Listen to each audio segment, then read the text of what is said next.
역대상으로 넘어가도록 하겠습니다. 자, 역대상 우리 잠깐만요. 우리 끝나고 가면서 그 목사님 그거 꺼내 놓으시면 좋을 것 같아요.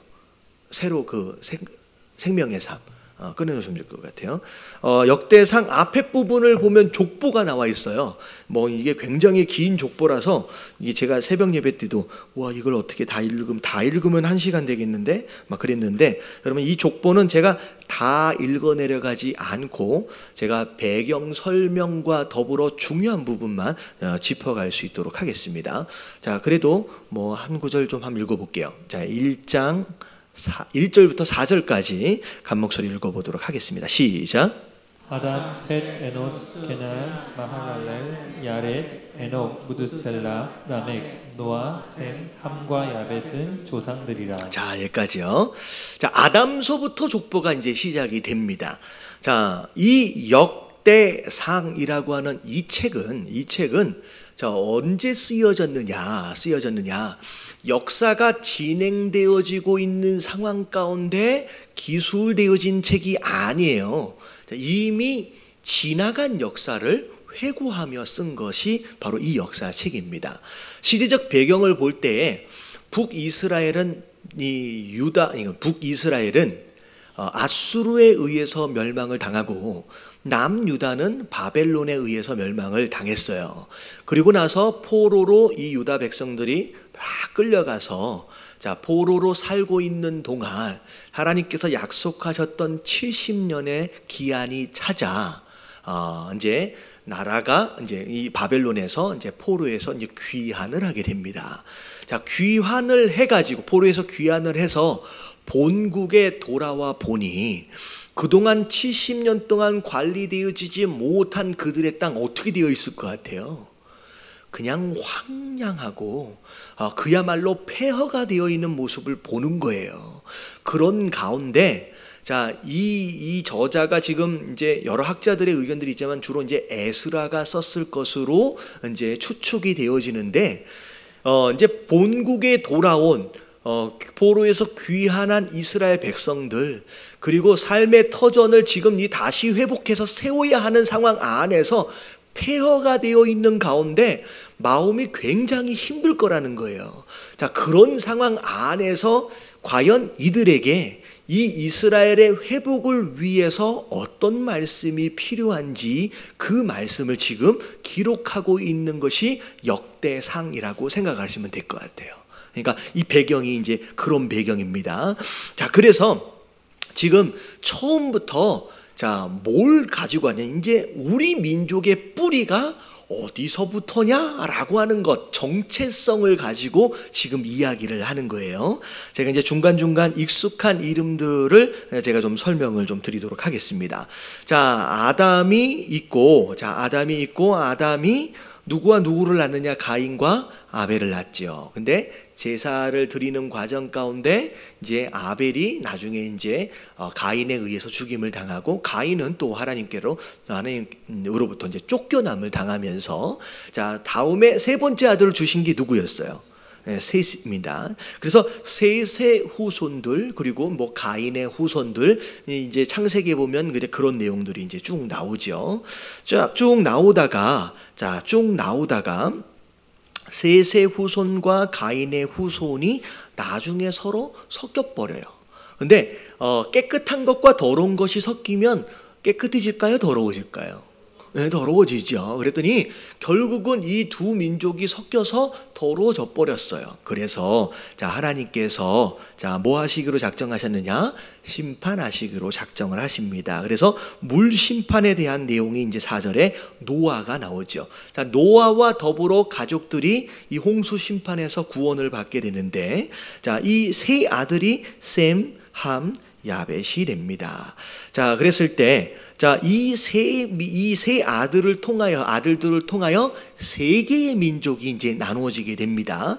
자, 5절서부터 시작되어지는 야벳의 자손들은 이제 주로 우리가 이제 백인들로 이제 생각을 보통 이제 하게 됩니다. 근데 그건 이제 정확한 건 아니고요. 자, 그리고 함의 자손들은 이제 노아한테 저주를 받게 되죠. 그래서 노예되어지는 어떤 그런 내용들이 있어서 주로 이제 아프리카 지역의 흑인들로 이제 추정을 하는 분들이 좀 계십니다. 그리고 나서 세 번째 셈의 자손이 나오는데, 여러분 이 셈의 자손이 아시아 사람이에요. 아시아 사람. 근데 이 셈의 자손을 통하여 나중에 누가 태어나요?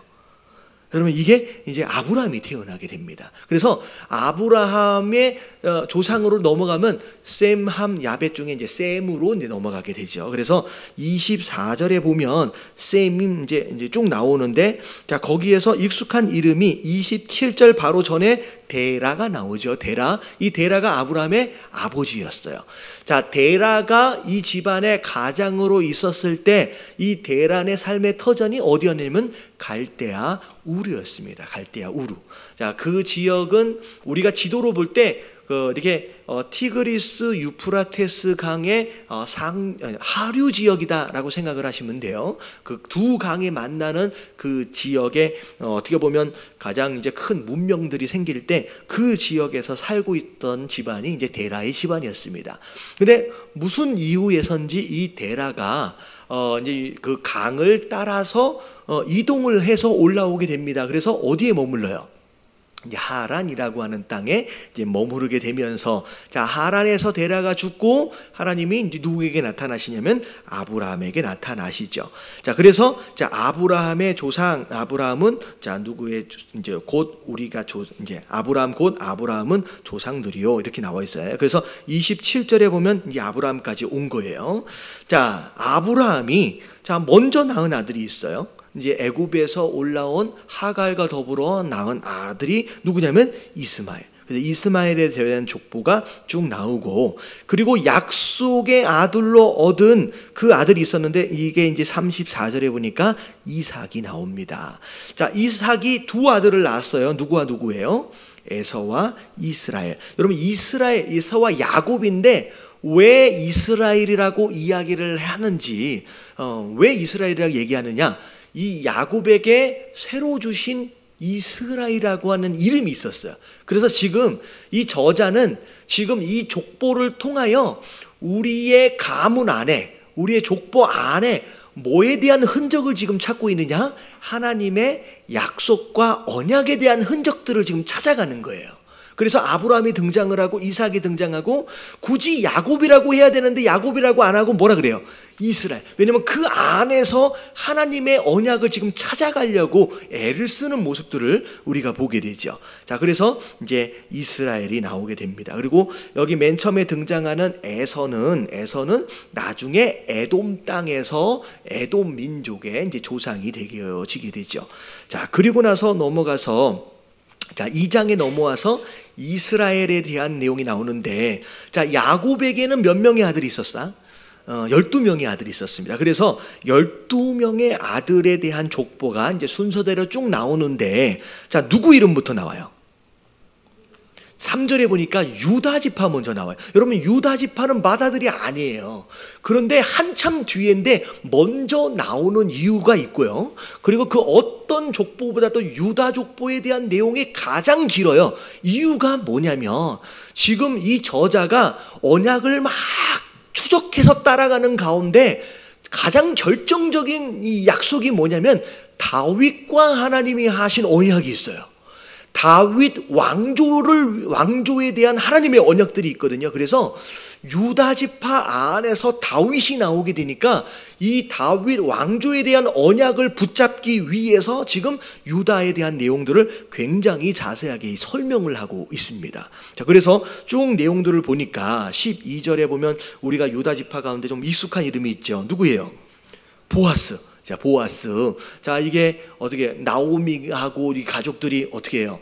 이민 갔다가 나중에 돌아와 가지고 룻하고 함께 해 가지고 기업 물을 자 뭐 이런 내용들이 나오잖아요. 그래서 보아스가 오벳을 낳고 오벳이 이새를 낳는데, 그럼 이 이새가 누구냐면 다윗의 아버지가 되죠. 다윗의 아버지. 자, 그리고 다윗 이 아버지는 이 이새는 몇 명의 아들? 7명의 아들이 있었는데 다윗은 막내 아들이었습니다.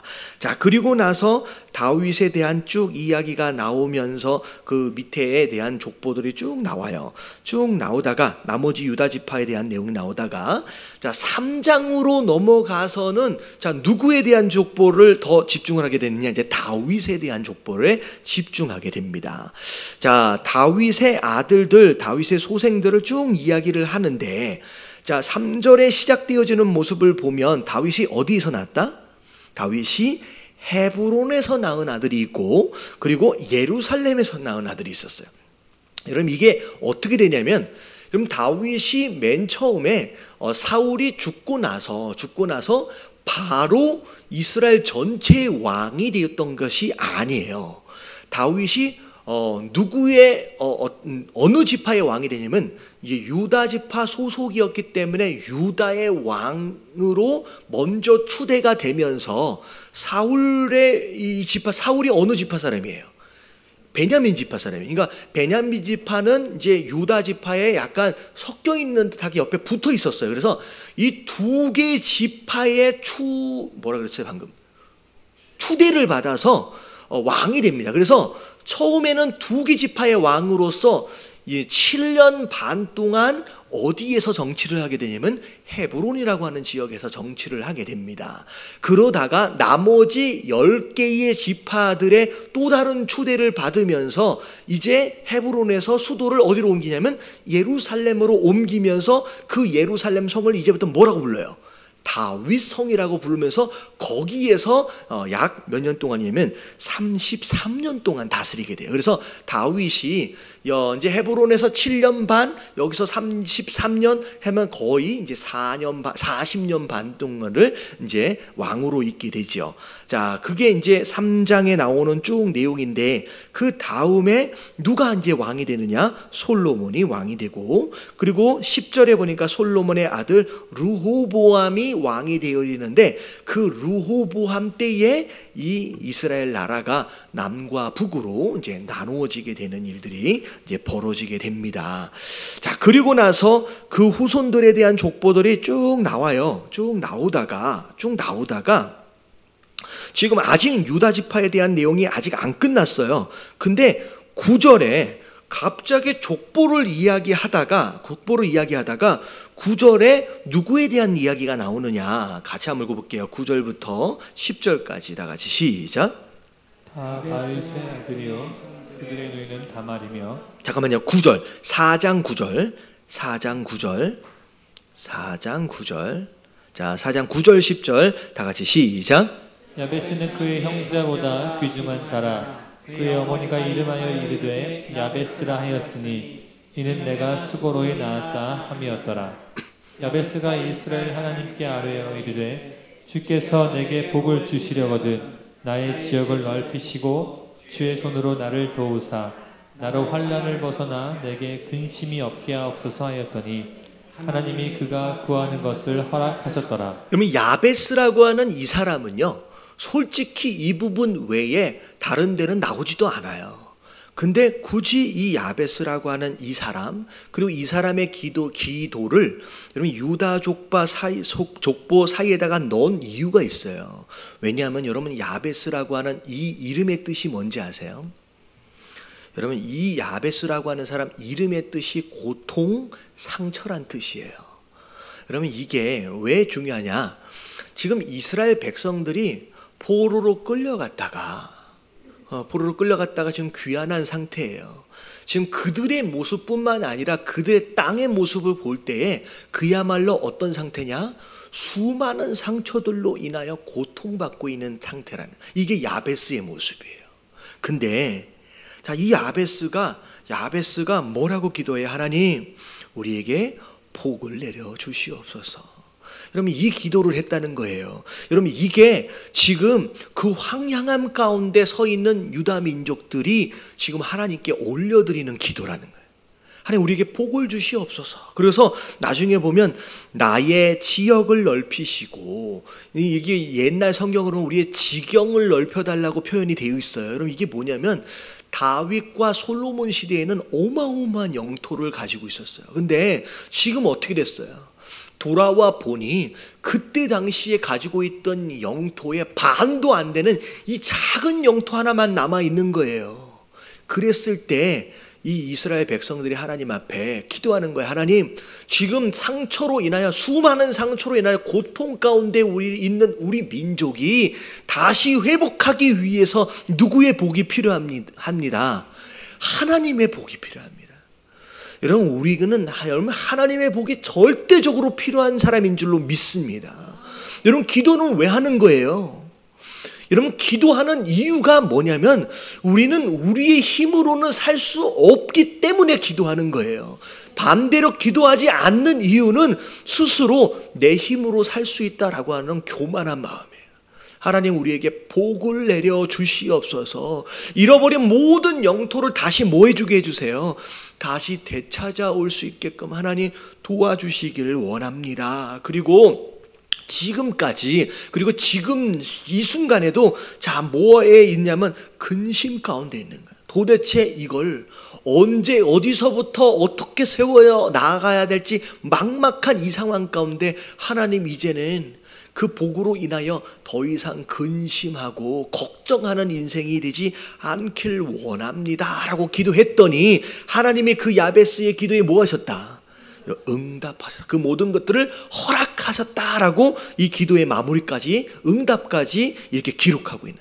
결국은 이 저자가 뭘 이야기하고 싶은 것이냐, 지금 우리가 와서 성벽도 다시 지어야 되고 지금 성전도 다시 지어야 하고 할 일이 많지만 우리가 해야 할 수많은 숙제들과 일들보다 더 중요한 게 뭐냐면 하나님이 우리 민족에게 다시 뭐 해주셔야 된다?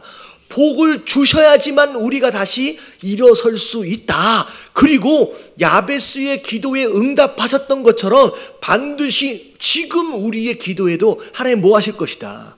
응답하실 것이다 라고 붙잡는 거예요. 여러분 이게 이 저자가 지금 유다 지파와 더불어 이 기도를 기록하고 있는 이유다라는 거죠. 여러분 우리에겐 정말 하나님의 도우심이 필요한 줄로 믿습니다. 구하면 하나님이 응답하신다는 거예요. 약속의 말씀을 붙잡고 지금 나아가는 거예요. 자, 그래서 22절까지 유다에 대한 족보가 다 끝나고, 자 24절서부터는 이제 시므온에 대한 지파가에 대한 설명들이 쭉 나오게 됩니다. 자, 그리고 나서 5장으로 넘어올게요. 자, 5장 1절과 2절, 자, 다 같이 한번 읽어봅니다. 시작. 이스라엘의 장자 르우벤의 아들들은 이러하니라. 르우벤은 장자라도 그의 아버지의 침상을 더럽혔으므로 장사의 명분이 이스라엘의 아들 요셉의 자손에게로 돌아가서 족보의 장자의 명분대로 기록되지 못하였느니라. 유다는 형제보다 뛰어나고 주권자가 유다에게서 났으나 장자의 명분은 요셉에게 있으니라. 자, 원래 장자는 르우벤이었어요. 그래서 먼저 나오는 게 맞아요. 근데 심지어 먼저 나오지도 못했을 뿐만 아니라 어떻게 돼버렸어요? 심지어 영적 장자의 권한을 누가 가져가요? 요셉이 이제 가져가게 됩니다. 자, 그렇게 된 이유가 뭐냐면 르우벤이 아버지의 침상을 더럽혔기 때문이라는 거죠. 그래서 어떻게 보면 당연히 마땅히 누려야 할 권리가 어떻게 보면 르우벤에게 있었을 거예요. 근데 당연한 권리다라고 할지라도 그 자리에 합당치 못한 삶을 살면 가지고 있는 것도 어떻게 될 수 있다는 거예요? 여러분 빼앗길 수 있어요. 여러분 이런 거예요. 여러분 천국은 뭐 하는 사람이 가져간대요? 여러분 침례하는. 여러분 영적인 것은 그런 거예요. 그래서 여러분 당연히 이건 내 거지라고 이야기할 수가 없어요. 그래서 예수님이 뭐라고 또 말씀하셨느냐면 심지어 아들이다라고 할지라도 기업을 물려받지 못하는 아들이 있대요. 심지어 종이다라고 할지라도 충성되어지면 그 종이 뭘 가져간대요? 주인의 기업을 가져간대요. 여러분 이런 거예요. 내게 주어진 직분이 있고 마땅한 권리가 있다고 해서 여러분 방심하면 안 돼. 나태하면 안 돼요. 먼저 된 자가 나중된대요. 나중된 자가 먼저 된대요. 여러분 영적인 것에 대해서는, 여러분 하나님의 축복에 대해서는요, 여러분 욕심을 좀 부리실 수 있으면 좋을 것 같아요. 할렐루야. 여러분 이 땅에 대한 욕심은요, 부리면 부릴수록 어떻게 되느냐면 다툼이 일어난다 그랬잖아요. 근데 영적인 욕심은요, 여러분 오히려 화평을 만들어요. 여러분 하나님의 복, 천국을 위해서 영적인 욕심은 우리에게 필요합니다. 그래서 결국은 마땅히 받아야 할 루벤은 오히려 뺏김을 당하고, 어떻게 보면 성실하게 그 하나님의 뜻을 이루기 위해서 믿음으로 살았던 요셉은 그걸 취하는 거예요. 그래서 이스라엘은 12아들로 인하여 12지파가 생겼는데, 요셉 지파가 있어야 되는데 여러분 요셉 지파가 없어요. 요셉에게는 두 아들이 있었어요. 에브라임하고 누구죠? 에브라임하고 므낫세. 에브라임하고 므낫세라고 하는 이 두 아들이 아버지가 하나로 받아야 할 기업을 이 두 아들이 하나씩 나눠 갖게 돼. 그러니까 아버지의 것을 나눠 갖는 게 아니라 그냥 이 큰 아버지의 기업 서열이라 그럴까요? 그걸 이 아들 떼에서 두 개를 다 받아가요. 그러니까 영적인 장자권을 이 요셉이 가져가는 것으로 말미암아 나중에 기업을 물려받을 때 두 배를 물려받는 그런 상황이 되어져 버립니다. 그래서 결국은 루벤은 그렇게 장자권을 놓치고 오히려 이제 요셉이 취하게 됩니다. 심지어는 이런 경우들이 굉장히 많았어요. 에서와 야곱 같은 경우에도 에서는 빼앗김을 당하고 야곱은 취하는 것이다 라는 거죠. 그래서 여러분 교회 안에서 이런 경우들이 있어요. 내가 우리 교회에 먼저 왔는데 여러분 이건 안 통하는 거예요. 먼저 오고 나중 오는 것은 하나님 앞에서는 아무것도 아니에요. 하나님 보시는 건 뭐예요? 얼마나 열심히 천국을 침노하기 위해서 욕심을 내느냐. 여러분 하나님 그걸 보시는 거예요. 먼저 왔다고 먼저 뭐가 되고 여러분 이런 게 아니다라는 거죠. 자, 그리고 나서 루벤 그리고 지파에 대한 갓 지파에 대한 내용들 쭉 나오고요. 그리고 나서 지금 이 내용들은 지금 어디에 대한 내용이냐면 요단강 동쪽에서 영토를 차지했던 두 지파 반에 대한 내용이 지금 먼저 이제 족보에 이제 올라가게 됩니다. 그래서 18절에 보니까 루벤 지파, 갓 지파, 므낫세 반 지파가 요단 동쪽에 있는 땅을 차지해서 지금 거기서부터 이야기를 하는 거예요. 근데 여러분 이게 혹시나 새로 오신 분들 중에 므낫세 반 지파니까 므낫세 반이 이름인 것으로 좀 이제 헷갈릴 수 있는데, 이런 므낫세 반 지파라는 것은 므낫세라는 지파가 요단 동편에도 땅을 차지하고 요단강 서편에도 땅을 차지해요. 이 한 지파가 둘로 나눠져서, 그래서 므낫세의 반 지파 뭐 이렇게 생각하시면 될 것 같아요. 뭐 다 알고 계시는 거죠? 혹시나 헷갈릴 수 있어서. 근데 자, 나중에 어떤 일이 나오느냐면 이 요단강 동쪽에 있던 지파들에 대한 내용이 족보 사이에 갑자기 등장을 합니다. 자, 어떤 내용이 나오느냐? 20절 같이 한번 읽어볼게요. 이게 5장 20절 다 같이 시작. 도우심을 입었으므로 하갈 사람과 그들과 함께 있는 자들이 다 그들의 손에 패하였으니 이는 그들이 싸울 때에 하나님께 의뢰하고 부르짖음으로 하나님이 그들에게 응답하셨습니다. 자, 동쪽에 있는 이 두 지파 반이 왜 그 이방인들로 인하여서 공격을 받았어요. 그냥 그들의 힘으로 이길 수 있는 상태가 아니었습니다. 근데 자, 그 전쟁에서 승리했어요. 누구 때문에? 여러분 하나님이 도우셨어요. 근데 하나님 왜 도우셨어요? 그들이 하나님께 구했어요. 하나님 살려달라고, 돌려달라고, 도와달라고 부르짖었음에 그때 하나님이 응답하셔서 그 전쟁에 이길 수 있도록 하셨습니다. 근데 그렇게 기도응답도 받고 그렇게 도우심을 받았던 이 지파 사람들이 나중에 어떻게 돼요? 25절 같이 한번 읽어봅니다. 시작. 그들이 그들의 조상들의 하나님께 범죄하여 하나님이 그들 앞에서 멸하신 그 땅 백성 신들을 가늠하듯 섬긴지라. 네, 나중에 어떻게 됐어요? 오히려 평안할 때가 되니까 우상 숭배하면서 하나님을 이제 어떻게 보면 등을 돌리게 되는 상황이 벌어져요. 이런 모습을 보면서 우리의 성숙한 신앙은 급할 때만 하나님을 찾는 신앙이 되어져서는 안 된다는 거죠. 급할 때 우리가 부르짖는 모습들도 있어야 하지만 우리가 평안할 때도 그 신앙을 유지할 줄 아는 것이 진짜 신앙의 모습이에요. 그래서 하나님 앞에 기도할 때도 여러분 급할 때만 기도하지 마시고 여러분 신앙의 내공은 어디에서 쌓여진다. 여러분 급할 때 하는 기도는 내공하고는 별로 상관이 없어요. 여러분 이거는 그냥 응답하시는 내용이들이고 진짜 신앙의 내공은 여러분 급하지 않을 때 평소에 하나님과 더불어 교제하며 쌓아간 그 기도가 여러분 신앙의 내공이 되는 거예요. 여러분 이 내공이 왜 중요하느냐? 여러분 신앙생활 하다가 요만한 바람만 불어도요. 요만한 바람이 불어도요. 그냥 넘어지는 사람이 있어요. 여러분 교회를 10년씩 20년씩 다녔는데 누구 한 사람이 한마디 뭐 했다고 삐져가지고 교회를 안 나와버려. 여러분 이런 사람이 뭐 하지 않았기 때문이에요. 여러분 평소에 길러진 내공이 없었어요. 내공이 없었어요. 우리가 신앙생활을 언제까지 해야 돼요? 여러분 부르시는 그날까지 끝까지 하는 게 신앙생활이잖아요. 여러분 중도에 하차하는 사람이 많습니다. 여러분 이 가운데는 여러분 그런 사람이 한 명도 없으시길 주님의 이름으로 축원합니다. 여러분 끝까지 가려면 여러분 평소의 기도에서 이 내공들이 길러져야 돼. 그래서 조금만 바람이 불어도 큰 바람이 불어도 여러분 넘어지지 않는 견고한 신앙이 되어져야 한다는 거죠.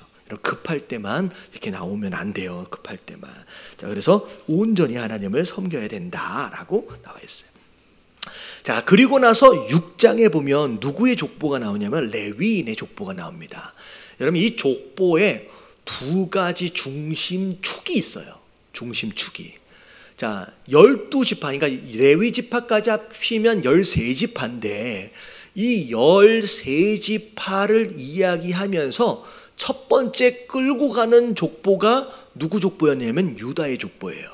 그리고 중간에 핵심 축으로 등장하는 족보가 누구의 족보냐면 레위 지파의 족보입니다. 이 두 지파의 족보가 제일 길게 설명이 돼 있고 가장 강조하고 있어요. 여러분 이게 무엇을 의미하느냐? 여러분 유다의 지파는 사실 이 저자가 이스라엘의 회복을 위해서 뭘 붙잡느냐?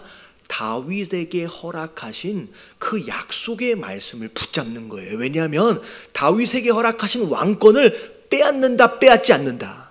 내가 반드시 빼앗지 않는다라고 말씀하셨거든요. 그 다윗과 하신 그 언약의 말씀이 우리 민족이 회복되어짐에 있어서 가장 중요한 핵심 축이라는 거예요. 그러니까 다시 말하면 왜 하나님이 말도 안 듣는 이 이스라엘 백성들을 왜 구원하셔야 돼요? 왜 이스라엘 백성들을 왜 회복하셔야 돼요? 말 계속 안 듣잖아요.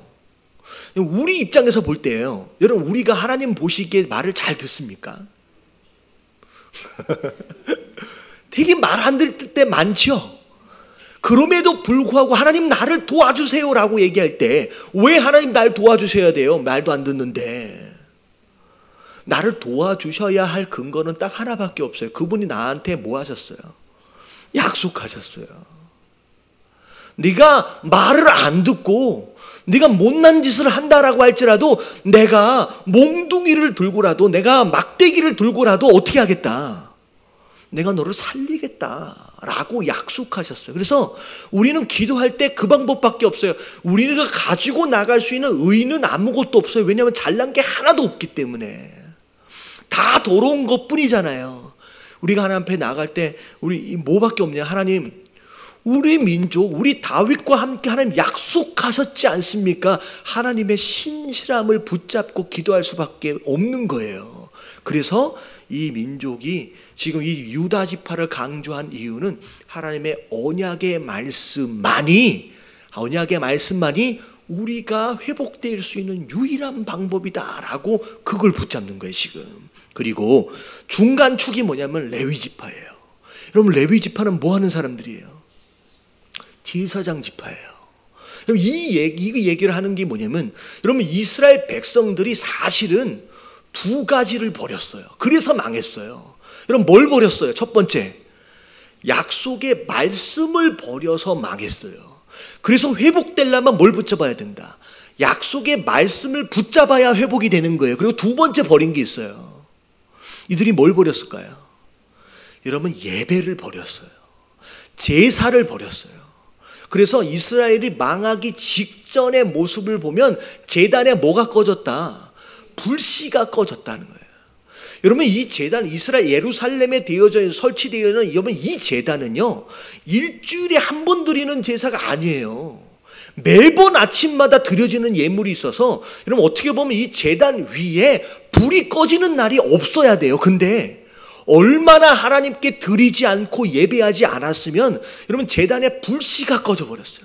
나중에 보면요, 여러분 이 레위인들이 뭐 먹고 살아요? 여러분 레위인들이 뭐 먹고 살았어요? 여러분 제사를 통하여 화목제물과 더불어 이 12지파, 나머지 12지파가 가지고 나오는 제물과 11조를 가지고 여러분 이 레위인들이 먹고 사는 거예요. 근데 더 이상 예배가 드려지지 않고 제물이 바쳐지지 않으니까 뭐 11조는 말도 할 거 없겠죠. 전부 다 사라지는 거예요. 이제 어떻게 되냐면 예루살렘에 있는 레위인들이 먹고 살 길이 없어서 어떻게 돼버려요? 예루살렘을 다 떠나게 됩니다. 더 이상 이 성전을 관리하거나 예배를 집례할 수 있는 사람들이 점점 없어지는 거예요. 여러분 이래서 이스라엘이 망하게 되는 거예요. 그래서 레위 지파를 지금 왜 얘기하느냐? 우리 민족이 뭘 버렸기 때문에 하나님께 드려지는 제사를 버리고 예배를 버리고 제물을 버렸기 때문에 우리 민족이 망했다는 거예요. 그래서 다시 뭘 회복해야 된다? 예배를 회복해야 된다. 제사를 회복해야 된다라고 하는 의미 속에서 이 레위 지파가 어마어마하게 강조가 되어지게 됩니다. 그래서 31절에 보면 그 특별히 이 족보를 얘기할 때 찬양을 담당한 사람들에 대한 족보, 기능적인 부분에서 또 따로 나눠져요. 자, 그리고 자, 어디가 나오느냐면 49절에 보니까 실제로 제단을 관리하는 아론 자손에 대한 족보가 따로 나오고, 그리고 54절에 보니까 나머지는 전부 다 각 지파마다 흩어져서 살게끔 했다라고 하는 그런 내용들로 정리가 돼요. 그래서 여러분 이게 이제 예배 회복을 의미하면서 첫 번째는 찬양이고요, 두 번째는 회개와 용서고요, 자, 네 번째는 말씀이에요. 자, 찬양, 여러분 예배에 여러분 준비 찬송이라는 단어는 없어요. 여러분 그런 말은 쓰지 마세요. 왜냐하면 여러분 준비 찬양이 없어요. 여러분 찬양 자체가 예배인 줄로 믿습니다. 여러분 이 수요일이나 금요일날 일 끝내고 오시는 분들은 늦을 수 있습니다. 저는 오시는 분들이 너무 감사한데 여러분 주일 같은 경우에는 일찍만 일어나면 늦지 않을 수 있거든요. 그렇죠? 근데 꼭 늦는 분은 꼭 늦어. 그래서 여러분 늦지 마세요. 왜냐하면 여러분 찬양이 여러분 어떻게 보면 하나님께 가장 적극적으로 우리의 신앙을 고백하는 순간이 찬양이에요. 여러분 이게 진짜 중요한 예배거든요. 근데 한국 사람들은 이상하게 자꾸 말씀 중심 하다 보니까 설교가 예배인 걸로 알고 찬양은 뭐라고 생각해요? 설교를 듣기 전에 우리를 무슨 경운기처럼 막 이렇게 발동 거는 것처럼 생각을 해요. 여러분 그게 아니에요. 여러분 준비 찬양이라는 단어는 있으면 안 돼요. 여러분 찬양이 예배예요.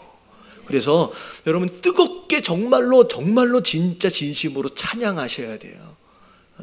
그게 중요해요. 우리 찬양을 회복해야 합니다. 찬양 회복해야 되고, 그리고 제단을 관리하는 것은 회개를 의미해요. 여러분 우리 예배 안에서 회개를 회복해야 됩니다. 우리의 정말로 상한 심령으로 하나님 앞에 죄인의 모습으로 하나님 내가 더럽습니다, 하나님 나를 살려달라고 여러분 회개하는 모습의 예배가 너무 중요합니다. 그게 우리가 회복되어져야 할 내용이고, 그리고 54절부터 쭉 나오는 나머지 지파들이 다 흩어져서 살았던 이유 중에 하나가 뭐냐면 레위 지파가 사실은 어떻게 돼요? 멀리 떨어져 있는 사람들은 절기가 아니면 항상 예루살렘으로 올라올 수가 없어요.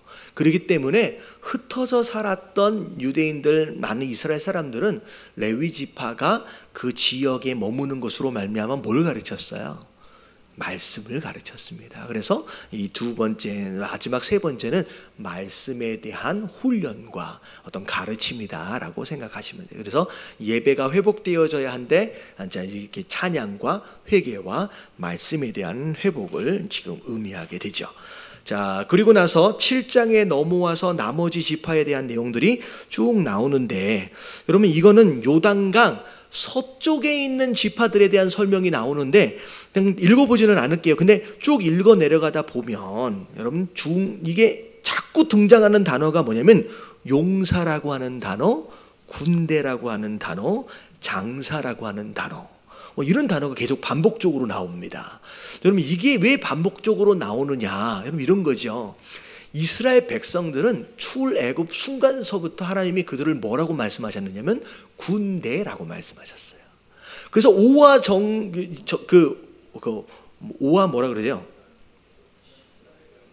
오와 열을, 이제 오와 열을 맞춰서 정말로 이렇게 행진하고 하게끔 그렇게 군대로 만드셨어요. 근데 이스라엘 백성들이 처음 정말로 신앙이 있었을 때는요, 정말로 하나님 말씀에 진짜 순종하며 심지어 복종했습니다. 근데 어느 순간 살만해지니까 자꾸 자기의 사사로움에 대한 핑계들이 생기는 거예요. 여러분 군대는 모집하는 자를 기쁘게 하기 위해서 뭐에 얽매이면 안 된다 그랬어요? 사사로움에 얽매이면 안 된다는 거예요. 지금 전쟁에 나가야 되는데 우리 집에 개가 아파가지고 오늘은 못 가요. 여러분 이건 군인이 아니지요. 근데 점점 이런 핑계 저런 핑계로 하나 되어지지 못하는 모습, 이건 군대의 모습이 아니거든요. 이스라엘이 멸망당하기 전의 모습이 그런 모습이었어요. 근데 이 군대 되어짐을 계속 이야기하는 이유는 뭐냐면 다시 군대의 모습으로 회복하자는 거예요. 함께 모이자, 함께 모하자라고 했을 때 이런 핑계 저런 핑계로 나타나지 않는 그런 모습이 아니라 정말로 한마음 한뜻 되어져서 이제 복종되어지는 그 군대의 모습을 회복해야 되지 않겠느냐라고 하는 의도에서, 자, 나머지 요단 서편에 있는 이 지파들에 대한 족보를 얘기할 때 군대다, 이런 설명들을 쭉 하게 됩니다. 자, 그러고 나서 자, 이제 나머지 지파들이 쭉 나와요. 에셀, 베냐민, 에후 쭉 나오다가, 자, 9장에 넘어와서 보니까 자, 이런 내용이 나와요. 유다가 범죄함으로 말미암아 바벨론에 사로잡혀져 갔다. 그리고 나서 돌아온 사람들, 예루살렘으로 돌아온 사람들을 보니까 주로 제사장과 레위 사람들 중심으로 돌아왔다라고 하는 이야기가 쭉 있습니다. 자, 그리고 나서 자, 이제 10절에 보면 제사장에 대한 내용 나오고 14절에 보니까 레위 지파에 대한 내용이 나오고, 그리고 심지어 문지기, 기구를 담당하는 이제 성막에서 일하는 사람들의 이야기가 한 번 더 이제 반복해서 나오게 되죠. 자, 그리고 나서 자, 이제 금요일 말씀까지 볼게요. 35절, 금요일 이제 9장 35절서부터 44절까지의 내용은 갑자기 누구에 대한 족보가 나오느냐? 이스라엘의 첫 번째 왕이었던 사울 왕에 대한 족보가 잠깐 나옵니다. 왜냐하면 자, 이제 누구 이야기를 시작해야 돼요? 이제 다윗 이야기를 이제 시작해야 되거든요. 이제 다윗 이야기를 하기 전에 그 전에 일대 왕으로 있었던 이 사울에 대한 이야기를 해야 되기 때문에 이 사울에 대한 족보가 잠깐 나오고, 자, 10장에 대한 내용, 시작되는 내용이 사울이 어떻게 하나님께 버림을 받고 이제 죽게 되었는지에 대한 설명만 나오게 됩니다. 그래서 자, 10장에 보니까 블레셋과의 전투가 있었는데 이 전투에서 패전을 하게 돼요. 근데 사울과 그 왕자들이 도망을 치는데 이제 뒤에서 활을 쏘는 사람이 추격해 오는데 더 이상 이제 큰 부상으로 인하여 살 방법이 없어서 옆에 무기를 들고, 왕의 무기를 들고 있는 사람 보고 뭐라 그래요? 네가 나를 좀 대신 죽여달라. 그러니까 이게 겁나서 못 죽이잖아요. 그래서 어쩔 수 없이 이제 할례 받지 못한 자에게 죽는 것은 수치스럽다라고 생각했던 것 같아요. 그래서 자기가 가지고 있는 단검을 가지고 그 위에 엎드려져서 자결을 하게 되고 함께 따라왔던 그 사람도 자결을 하게 됩니다. 자, 그리고 나서 블레셋 사람들이 승리를 거두고 나서 그 다음 날 시체를 수거하는 상황 가운데 사울과 그 아들들의 시체를 보고 사울의 시체를 거둬서 목을 잘라서 그걸 자기네들의 신전에 걸어놓게 돼요. 자, 그 이야기를 누가 들었느냐면 11절에 볼게요. 11절. 자, 같이 한번 읽어보면 11절, 12절 다 같이 시작. 길르앗 야베스 모든 사람이 블레셋 사람들이 사울에게 행한 모든 일을 듣고 용사들이 다 일어나서 사울의 시체와 그의 아들들의 시체를 거두어 야베스로 가져다가 그곳 상수리 나무 아래에 그 해골을 장사하고 7일간 금식하였더라. 자, 길르앗 야베스. 도대체 이 사람들이 뭘 어떻게 했길래 목숨을 걸고 블레셋 그 신전에 가서 그 다윗의 시체를 가지고 올 수 있게 되었느냐. 여러분, 이게 사울 왕의 시작이었어요. 이게 사울 왕의 시작이에요. 왜냐하면 사울 왕이 처음 왕으로 세워졌을 때의 외모는 일반적인 남자의 키보다 얼마만큼이 더 컸다. 머리 하나만큼이 컸대요. 제 키가 172예요. 172인데 제가 조인성의 키가 뭔지를 찾아보니까 188이더라고요. 그러니까 이런 거예요. 저하고 옆에 조인성이 서 있다고 생각하시면 돼요. 그러니까 진짜 겉모습으로 볼 때는 외모가 괜찮았어요. 그리고 여러분, 사울 왕의 처음 왕이 되었었을 때는 굉장히 성품도 괜찮았던 사람이에요. 그래서 어떤 일이 있었냐면 사울 왕이 되었을 때 그 주변에는 조폭들이 이제 깡패들이 이제 불량배들이라고 나와 있어요. 불량배들이 누가 너를 왕으로 인정하겠느냐라고 약 올렸어요. 근데 뭐 왕이 됐지만 아직 뭐 군대가 있는 것도 아니고 하니까 그냥 사울이 그냥 지나갑니다. 이제 그리고 나서 얼마 지나지 않아서 암몬이라고 하는 나라가 이 길르앗 야베스 지역에 쳐들어온 거예요. 근데 길르앗 야베스라고 하는 이 주민들이 싸워봤자 싸움이 안 되니까 화친을 요청합니다. 우리가 뭐든지 들어주겠다. 우리와 조약을 맺자. 그랬더니 이 암몬이라고 하는 사람이 너희가 우리랑 조약을 맺으려면 남자들은 전부 다 눈 한쪽을 다 빼야 된대요. 그럼 이거는 조약할 마음이 있는 거예요, 없는 거예요?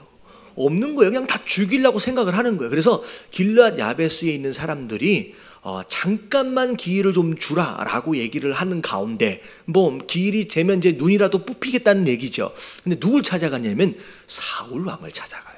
근데 사울 왕을 찾아갔을 때 사울 왕이 뭐 하고 있었냐면 밭에서 자기 소 2마리랑 함께 밭을 갈다가 돌아오는 길이었어요. 여러분, 이 모습을 보면서 여러분, 비록 왕이었지만 얼마나 겸손해요. 안 그래요? 되게 겸손하잖아요. 자기 밭을 자기 손으로 갈고 있었다니까요. 돌아오는 길에 그 얘기를 들었어요. 그 얘기를 듣고 화가 나서 누가 우리 민족을, 그래서 자기가 가지고 있는 소를요, 두 소를요 조각을 내버립니다. 그리고 나서 그 토막을 이스라엘 각 지파마다 보내서 뭐라고 그랬냐면, 내가 이번에 전쟁을 나갈 텐데 나와 사무엘과 함께 전쟁에 나가지 않는 자는 돌아와서 어떻게 될 것이다. 이 소 조각들처럼 다 그렇게 할 거라는 거예요.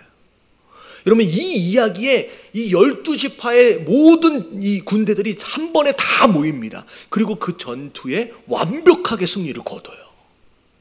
이런 어마어마한 카리스마와 리더십이 있는 사람이에요. 그리고 전쟁에 승리해서 돌아왔는데 옆에 있는 사람들이 뭐라 그러냐면, 당신이 처음 왕으로 세워졌을 때 불량배 있었잖아요. 당신을 왕으로 인정 못한다라고는 불량배에 가만히 두면 되지 않습니다. 끌어내서 죽입시다 라고 했을 때 사울이 어떻게 해요? 솔직히 약 올라서 끌어내가지고 복수할 수도 있었을 텐데 그냥 살려둬요. 오늘은 누군가를 죽일 날이 아니다 라고 그냥 살려둬요.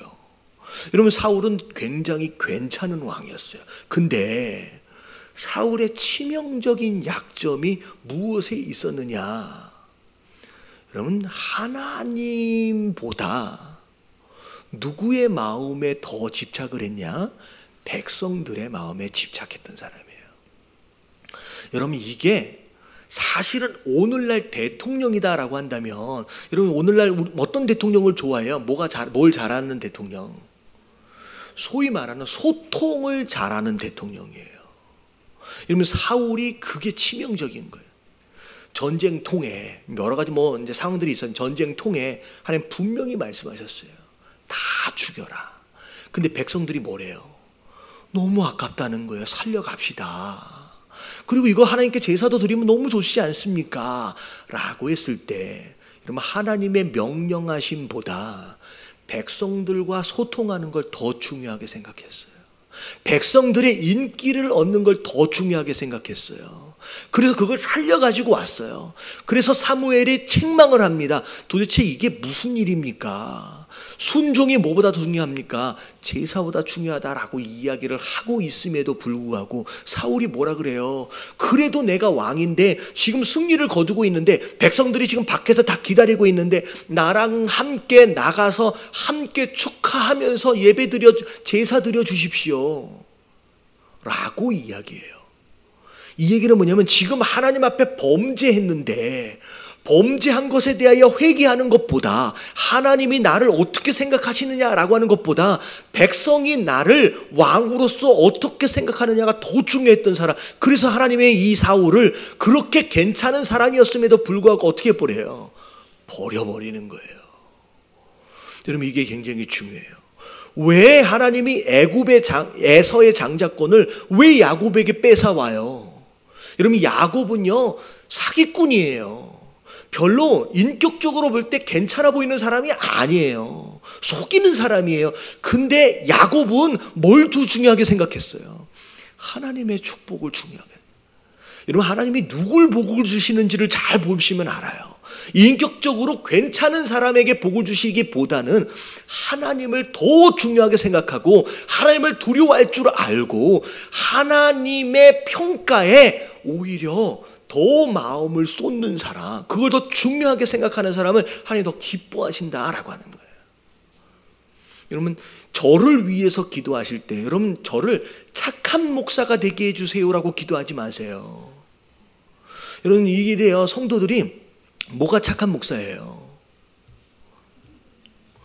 내 말을 잘 들어주는 목사가 착한 목사인 거예요. 여러분 근데 여러분 제가 여러분들의 이야기를 잘 들어주는 게 착한 목사예요? 여러분 너가 더 중요해요. 제가 누구의 음성을 듣는 게 중요해요. 여러분 제가 하나님의 음성을 더 듣고 여러분 그것에 순종하는 목사가 되어질 때 여러분 진짜 좋은 목사가 되는 줄로 믿습니다. 여러분 저를 위해서 기도하실 때 여러분들을 만족시키는 목사가 아니라 누굴 만족시켜요? 하나님을 만족시키는, 하나님을 기쁘게 해드리는 그런 목사가 되게 해달라고 기도해 주시고 여러분들 스스로도 사람을 기쁘게 하는 게 아니라 하나님을 기쁘게 해드리는 그런 성도가 되길 위해서 여러분 기도하시게 되길 주님의 이름으로 축원합니다. 여러분 이게 제가 이제 아침에도 그런 얘기를 했는데 목회자가 점점점 변질이 되어지는데 여러분 진짜 나쁜 변질이 뭐가 변질이에요? 여러분 이 목사님들한테 한번 물어보세요. 처음 목사가 될 때는 다 그 마음이에요. 나는 누구 마음에 드는 사람? 하나님 마음에 드는 사람이 되겠다고 목사가 돼요. 여러분 초심이 그게 아닌 사람은 아마 없을 거예요. 나는 하나님께 영광을 돌리고 하나님을 기쁘게 해드리는 그런 목사가 그런 종이 되겠습니다라고 그렇게 기도하면서 목사가 돼요. 근데 목회를 하다 보니 성도들이 모이다 보니 이제는 하나님이 아니라 누구 마음에 드는 목사예요. 슬슬 사람 마음에 드는 목사가 되길 원하는 쪽으로 흘러가는 거예요. 여러분 이게 변질이에요. 그러면서 성도들의 마음에 드는 설교를 하게 되고요. 성도들이 좋아하는 정책을 쓰게 되고 여러분 이렇게 흘러가게 되는 거예요. 여러분 이게 변질이에요. 여러분 그렇게 변질되지 않도록을 위해서 여러분 기도해 주시길 주님의 이름으로 축원합니다. 목사가 변했어. 이 얘기는 뭐냐면 자기 말을 이제 안 듣는데 여러분 이건 변질이 아니에요. 목사가 왜 자기 말을 들어야 돼요? 목사가 누굴 말 믿어야 돼요? 여러분 하나님의 음성을 들어야죠. 여러분 그런 교회가 되어지길 위해서 기도해 주시길 주님의 이름으로 축원합니다. 자, 여기까지 볼게요. 이게 빨리 끝낸다라고 생각을 항상 다짐을 하고 결단을 하지만 이게 잘 안 됩니다. 제가 기도하며 우리 찬양하는 시간 갖도록 할게요.